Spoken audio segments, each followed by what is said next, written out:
Good morning, everybody. It is great to see you. We are going to continue with Ramona Quimby Age 8. Absolutely. And we are on Chapter 3, The Hard-Boiled Egg Fad. Wonder what's going to happen. With all four members of the family leaving at different times in different directions, mornings were flurried in the Quimby household. On these days when Mr. Quimby had an 8 o'clock class, he left early in the car.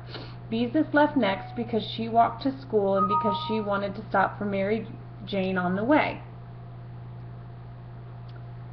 Ramona was third to leave. She enjoyed these last few minutes alone with her mother now that Mrs. Quimby no longer reminded her that she must be nice to Willa Jean. "Did you remember to give me a hard-boiled egg in my lunch like I asked?" Ramona inquired one morning. This week hard-boiled eggs were popular in third grade, a fad started by Yard Ape, who sometimes brought his lunch. Last week the fad had been individual bags of corn chips. Ramona had been left out of that fad because her mother objected to spending money on junk food. Surely her mother would not object to a nutritious hard-boiled egg. "Yes, I remembered the hard-boiled egg, you little rabbit," said Mrs. Quimby. "I'm glad you finally learned to like them."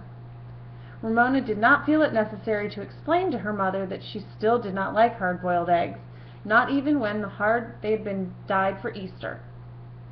Neither did she like soft-boiled eggs, because she did not like the slippery, slithery food. Ramona liked deviled eggs, but deviled eggs were not the fad, at least not this week. On the bus, Ramona and Susan compared lunches. Each was happy to discover that the other had a hard-boiled egg, and both were eager for lunchtime to come. While Ramona waited for lunch period, school turned out to be unusually interesting. After the class had filled out their arithmetic workbooks, Mrs. Wally handed each child a glass jar containing about 2 inches of wet blue substance. She explained that it was oatmeal dyed blue. Ramona was the first to say yuck. Most people made faces, and Yard Ape made a gagging noise.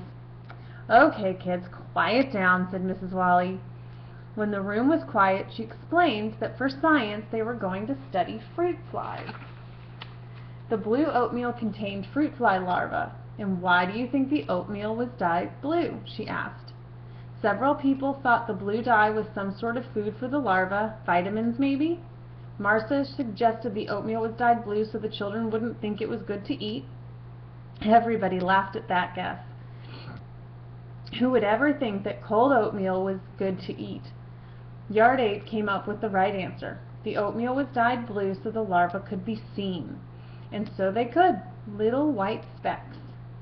As the class bent over their desks making labels for their jars, Ramona wrote her name on a slip of paper and added Age 8, which she always wrote after her signature. Then she drew tiny fruit flies around it before she pasted the label to her very own jar of blue oatmeal and fruit fly larvae. Now she had a jar of pets. "That's a really neat label, Ramona," said Mrs. Wally. Ramona understood that her teacher did not mean tidy when she said neat, but extra good. Ramona's using her synonyms. Ramona decided she liked Mrs. Wally after all. The morning was so satisfactory that it passed quickly. When lunchtime came, Ramona collected her lunchbox and went off to the cafeteria, where after waiting in line for her milk, she sat at a table with Sarah, Janet, Marcia, and other third-grade girls. She opened her lunchbox, and there, tucked in a paper napkin snug between her sandwich and orange, was her hard-boiled egg. Smooth and perfect, the right size to fit in her hand. Because Ramona wanted to save the best for last, she ate the center of her sandwich, tuna fish, poked a hole in her orange so she could suck out the juice. Third graders did not peel their oranges. At last it was time for the egg. There were a number of ways to cracking eggs. The most popular, and the real reason for bringing an egg to school, was knocking the egg against one's head. There were 2 ways of doing so, by a lot of timid little raps or by one big whack. Sarah was a rapper. Ramona, like Yard Ape, was a whacker. She took a firm hold of her egg, waited until everyone at her table was watching, and whack! She found herself with a handful of crumbled shells and something cool and slimy running down her face. Everyone at Ramona's table gasped.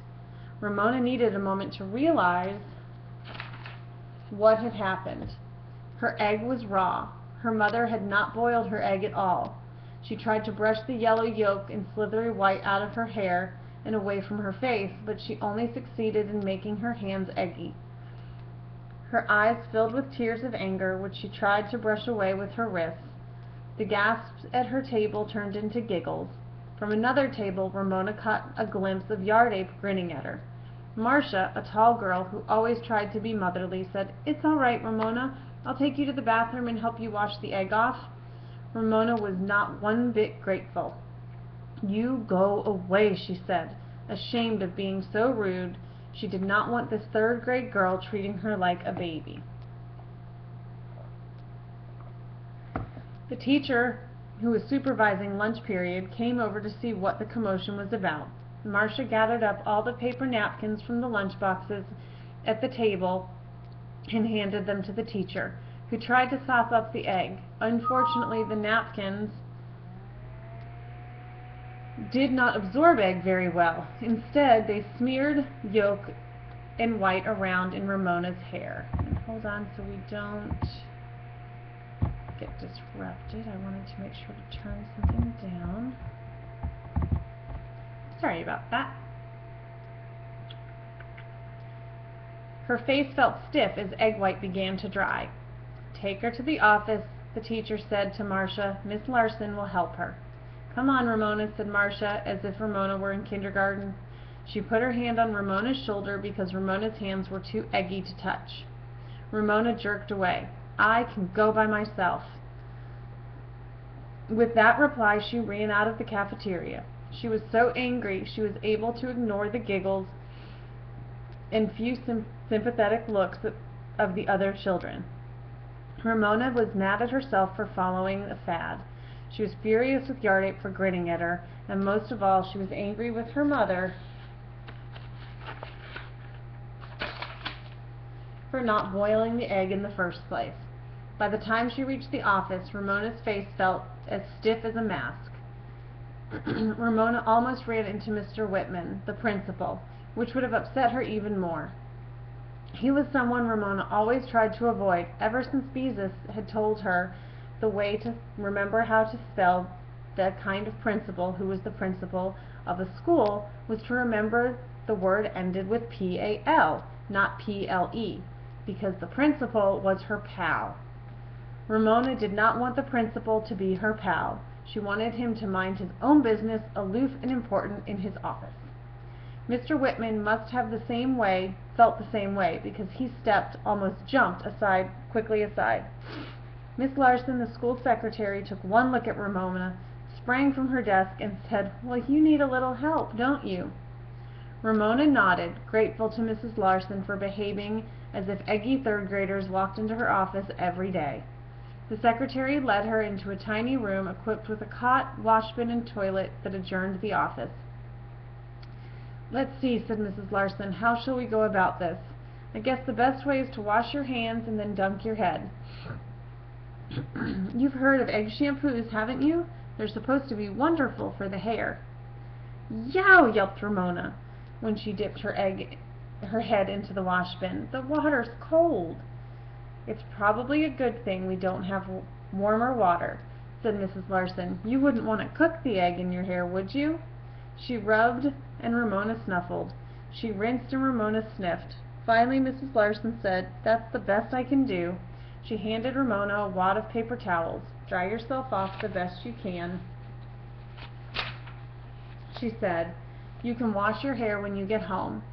Ramona accepted the towels as she sat in the cot, rubbing and blotting and seething in humiliation and anger. She listened to sounds from the office, the click of the typewriter, the ringing of the telephone, Mrs. Larson's voice answering. Ramona began to calm down and feel a little better. Maybe Miss Kapp would let her wash her hair after school. She could let Willa Jean pretend to be working in a beauty shop and not say anything about her sustained silent reading. One of these days Willa Jean was sure to catch on that she was just reading a book. and Ramona wanted to postpone that time as long as possible. Toward the end of the lunch period, Ramona heard teachers drift in to the office to leave papers or pick up messages from their boxes. Then Ramona made an interesting discovery.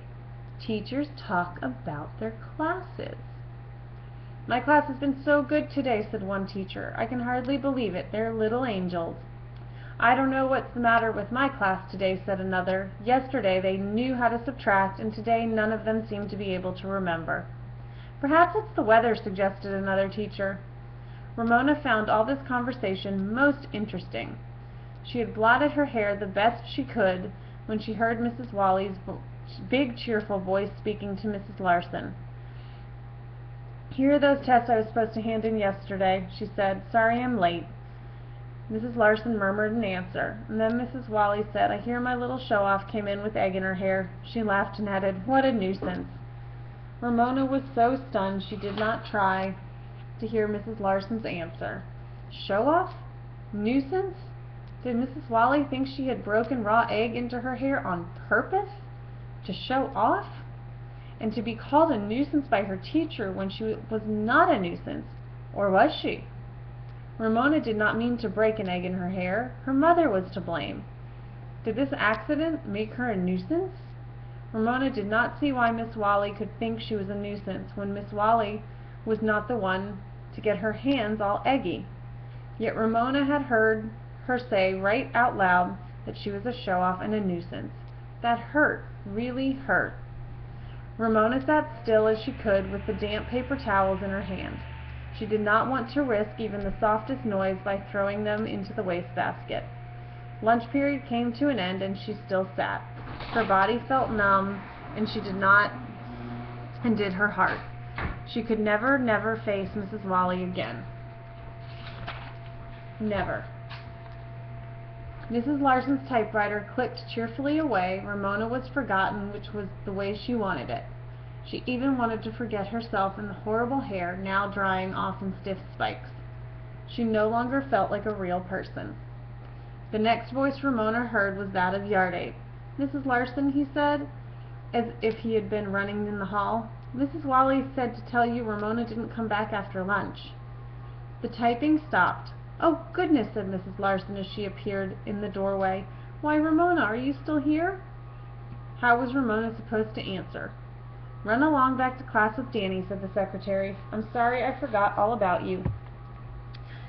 "Do I have to?" asked Ramona. "Of course," said Mrs. Larson. "Your hair's almost dry. You don't want to miss class." Ramona did want to miss class. Forever. Third grade was spoiled forever. "Aw, come on, Ramona," said Yardape, for once not teasing. Surprised by sympathy from Yardape, Ramona reluctantly left the office. She expected him to go on ahead of her, but instead he walked beside her, as if they were friends instead of rivals. Ramona felt strange walking down the hall alone with a boy. As she trudged along beside him, she felt she had to tell someone the terrible news. "Miss Wally doesn't like me," she said in a flat voice. "Don't let old Wally get you down. She likes you okay. You're a good kid." Ramona was a little shocked at hearing her teacher called old Wally. However, she squeezed comfort from Yardape's opinion. She began to like him. Really like him. When they reached their classroom, Yardape, perhaps thinking he had been too nice to Ramona, turned and said to her with his old grin, "Egghead." Oh, there was nothing for Ramona to do but follow him into the room. Sustained silent reading, or DEAR, as Mrs. Wally called it, was over and class was practicing writing cursive capital letters. Mrs. Wally was describing capital M as she wrote it on the board. Swoop down, swoop up, down, up again, and down. Ramona avoided looking at her teacher as she got out paper and pencil and began to write the capital letters of the alphabet in careful, even script. She enjoyed the work, and it soothed her hurt feelings until she came to the letter Q. Ramona sat looking at the cursive capital Q, the first letter of her last name. Ramona had always been fond of Q, the only letter of the alphabet with a neat little tail. She enjoyed printing Q, but she did not like her written Q. She had made it right but it looked like a big floppy 2, which Ramona felt was a dumb way to make such a nice letter. Ramona decided then and there that she would never again write a cursive Q. She would write the rest of her last name, Quimby, in cursive, but she would always, no matter what Mrs. Wally said, print her capital Q's.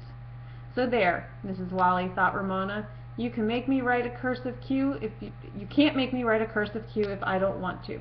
She began to feel like a real person again. All right, so we'll see what happens with Ramona in Chapter 4 next week. Have a great day, everybody.